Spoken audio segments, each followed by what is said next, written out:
اشفاق احمد رحمۃ اللہ علیہ فرماتے ہیں کہ جب تم کسی میں کوئی عیب دیکھو تو اسے اپنے اندر تلاش کرو، اگر اسے اپنے اندر پاؤ تو اسے نکال دو۔ یہ حقیقی تبلیغ ہے۔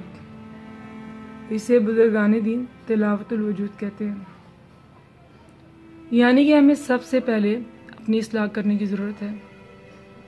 ہمیں اپنے نفس کو عیب، کینہ، کدورت، غیبت ان چیزوں سے پاک کرنے کی کوشش کرنی چاہیے، کیونکہ اگر ہم کسی کی عیب جوئی کرتے ہیں تو ہمیں یہ بات یاد رکھنی چاہیے کہ عیب ہمارے بھی ہیں اور زبانیں دوسروں کی بھی ہیں۔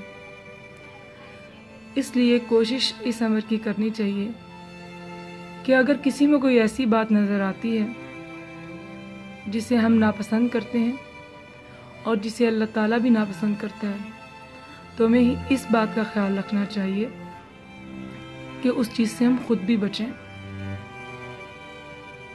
اور یہ حقیقت میں صحیح معنوں میں تبلیغ ہے۔ اسی لیے بزرگان دین نے اسے تلاوت الوجود کہا ہے، یعنی اپنے وجود کو بھی آپ ہر طرح کی برائی سے پاک کر لیتے ہیں۔